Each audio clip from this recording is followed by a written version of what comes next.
Hey, what is going on YouTube?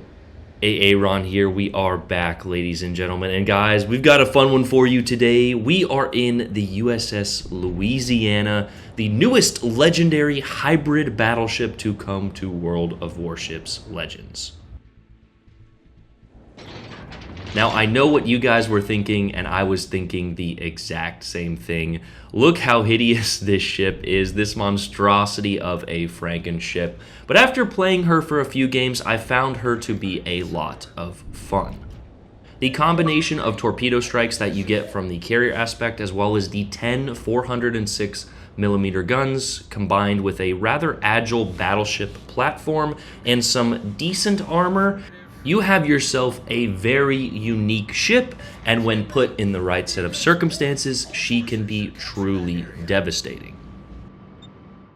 Now, I do say the right set of circumstances, as before this game, I was having a tough time getting this ship to perform. Now, that being said, I was still getting used to the air drop or airstrike mechanic with the torpedo bombers, and while I think Wargaming did a good job, as we see a little diagram of how it's used here, I think it could be implemented, or there could be a change to make the aiming a slight bit easier.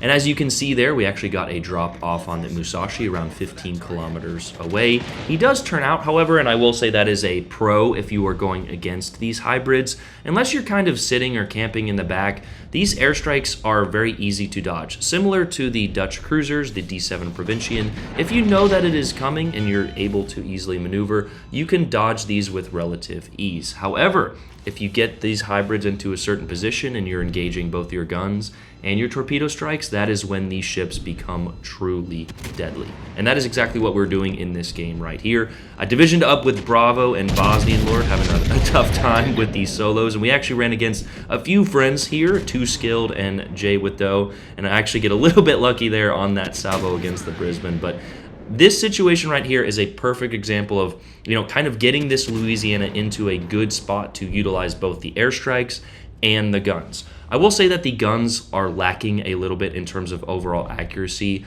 I was running a mixed accuracy build, and honestly, the Commander is good for the hybrids. However, it is kind of tough to fit into one build, meaning you can either run the new unique Commander that Wargaming is offering through their little campaign, which is sort of tailor-made for the hybrids.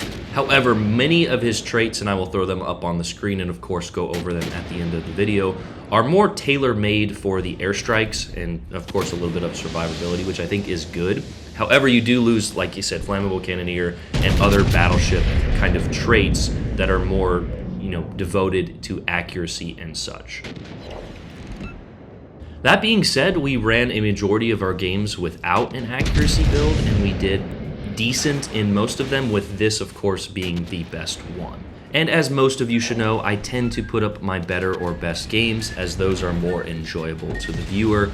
It sometimes bugs me when I see people on the comments like, well, you just put up your best games. Well, yes, that's that's how YouTube works. But here's another good example of that airstrike mechanic. There is a little bit of an auto-aim factor to it. You want to kind of set it up, have your target selected, and then the reticle actually does adjust a little bit for the direction of the ship. However, like I mentioned, if they move at all or accelerate, you will end up missing most of your torpedoes. But there was our first connection, and we actually do get a lot more throughout the remainder of this game. I want to take a moment to point out our position here, because I think positions like this are where these hybrids are going to excel. We've got a little forward, but we're not playing, too aggressively in the sense that we are in the enemy backfield and focused down by the enemy. I've seen a lot of these new players on update day just rush in to get one airstrike off, and then by the next time that the airstrike is loaded, they are no longer in the match. So you don't want to be playing these things, so aggressively that you're dead in minutes, but you do want to be getting in forward positions, especially because there is a range on these airstrikes. With the new Commander, we've got the range of ours up to about 0.05 or 0.5, right around 15 kilometers is the range of our airstrike. But we actually got a beautiful shot on that Brisbane. Still lacking a little bit in terms of accuracy. He does actually get a torpedo on us, which is unfortunate. However, we have a decent amount of health, some decent heals, And the position we are in, we are protected a little bit from his spam as well as from the guns of the Musashi. So position is absolutely key. And here is where these hybrids, like we mentioned, are going to excel. We get another Citadel on skilled there. We eliminate him. We know that Bravo is actually in a difficult position. Bravo was such a great friend. I kind of messaged him this morning. I was like, hey, dude, I'm having a few rough games. Would you mind supporting me? And he just plays. Bravo is such a team player. I love it. But here is a great example of how kind of, dangerous these airstrikes can be when you get a stationary target. Around 20,000 damage to that Musashi there, and we only connected 4 torpedoes. Because of those torpedoes, that Musashi kind of inches out here, and this is when we're going to get the guns in play. Despite the guns not being the most accurate, you can still do a decent chunk of damage. We aim right for the cheek on the Yamato class and Musashi class battleship. We get 2 Citadels right through the front. He actually chunks us very hard. I wasn't expecting that. You do have a lot of armor and HP in your casemate and superstructure, of course. However, your Citadel is rather protected, so I wasn't, honestly expecting a hit like that. That is when Jay comes up in the daring, and because Bravo was being the team player, he sacrificed a lot of his HP. We take another salvo, which chunks us a little bit. We do have a heal coming up, and here is where Aaron kind of goes a little prematurely. Sort of, I say sort of, and the fact that we did get 1 Citadel, we were just on the cusp of having enough angle, but our back turret is loading. We are turning in to try and avoid that. In the meantime, we're going to go ahead and pop our heal. We outturn the Musashi's turrets, and there it is. There is the Citadel and drive-by on that Musashi. Not the best of plays, but it was enough to get the job done, and we still have enough health to deal with Jay. However, Jay is kind of sitting in his smoke screen here, and here's probably my favorite clip of the day. You can see that Jay is still backing up. Now, he does know of my airstrike mechanic. However, he didn't think that I was going to get it off and put it in reverse. We get the torpedo drop off. I was thinking I should have put it a little further back, and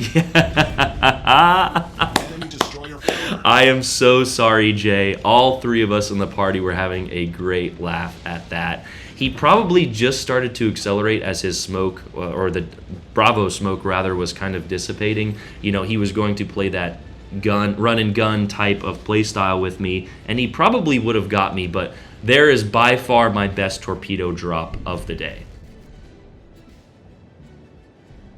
I would like to make it abundantly clear that that was a very unique set of circumstances. I caught him backing up into another smoke screen. We had a perfectly timed drop waiting for him. You're not going to be catching destroyers too often unless they're just kind of sitting and camping in smoke. However, if you can, there's the message from Jay, if you can catch cruisers, destroyers, or even battleships kind of in a stationary position, these torpedo strikes will absolutely make them pay. And speaking of making people pay, there is a tier 7 in a legendary lobby. Please do not fail division, guys, meaning choose ships of a different tier. His tier 8 buddy drew him up into a legendary lobby, and he had the most fun possible there. But if you guys noticed, that was kill number 4. We are working on number 5. Will we get it with this salvo? You can see that the accuracy and grouping is to be desired. Can we get one more Citadel? Unfortunately not, and there are the Lucian's Torps to finish off that Delaware. We do have our airstrike available. There is a Z-44 left. We kind of... This is more of a hope and a prayer, and I honestly wish you could change to widespread for a situation like that. We switch to the HE, we stop and kind of give ourselves a quarter turn here, but our team, all 8 of them on the other flank, are just waiting for this Z-44 to pop up, and he gets detected and eliminated. So that's going to do it for that one, ladies and gentlemen. 150K, no Kraken, no high caliber. We did get a little bit robbed in that aspect, but a fun game. Like I mentioned, I'm having, a little bit of fun with these things, but I will say they are rather gimmicky, and I think that the lower tiers are going to be a little bit more fun to play rather than the legendary tier. So don't be like my fellow whales, Philip and Jesse. I saw you guys out there who already had them. I've seen like 5 or 6 Louisianas already, but a 29-41 finish there. A huge shout out to Bravo for being the ultimate team player. But let's go ahead and review the stats, commander, and modifications, as well as the armor viewer for this absolute monstrosity of a ship. Starting with the stats, or specs as they are called now, of the Louisiana, 96,300 health. Decent health pool. It's very similar or the exact same as the USS Montana, as it is a Montana hull. 37% torpedo reduction. Here are your aircraft, 5,000 HP on those, a max torpedo damage of 7,752, so you multiply that by 6. And you can have a gnarly torpedo strike, however, you rarely get the full effect of those torpedoes. Guns, 2x3 in the front, 1x4 in the back for 10 total 406 millimeter guns. So a Montana with planes, minus 2 guns. So however you want to think about that, the guns are decent. They're lacking in accuracy, but they're still 406s, and they do, when you connect, they do a lot of damage. I said do. AA defense base is 100, so you don't really need to spec too much into that. You could, if you run it with a carrier, that could be pretty gnarly with another midway and potentially like a Mino AA platform. But anyway, maneuverability, 31.9 top speed, 950 turning circle, and a 17.1 rudder. As we mentioned earlier, fairly, agile or maneuverable for a battleship with a flight deck on the top of it there. Concealment 13.5 is, got to be one of the worst for battleships, but again, you do have a flight deck. Let's go ahead and look at the armor here. It's a lot chunkier, or a lot more, tankier than it looks. You see all that blue on the top. She will be very susceptible to HE spam in terms of that flight deck, but just look at how much space you have to shoot at. If you go broadside, you are sort of protected in terms of the Citadel. However, you are going to be getting massively chunked if the enemy player shooting at you knows where to aim. All of that mid-belt there is just prime for full penetrations from battleships and cruisers alike, even certain destroyers at close to medium ranges. However, with that armor, as we mentioned, if you do know how to angle and you put yourself in the right spot, you are, as we mentioned, very tanky. So again, it's the double-edged sword of, can you get the ship in the right spot without being too aggressive? Do you have a good team to support you, or are you hung out to dry? But here we have the overview: tough, airstrike, and big target. This was one of the options for completing the Montana-class battleships. A flight deck of at least 350 feet long was required to create a hybrid battleship carrier, which could only be done by removing the third turret, which was replaced by a quad turret on the back there. Let's go ahead and take a look at our modifications real quick. We have turret traverse in slot 1. You could argue for AA or secondaries. I just thought the turret traverse would be a little more beneficial. I'm not going to lie. How I built this thing is probably not the most efficient, especially with the commander, but this is just what I chose. Propulsion in slot 2 there, and of course concealment in slot 3. I decided to go with reload in slot 4. We were running legendary plotting room, but the accuracy is just a little to be desired, so I just switched it up to reload.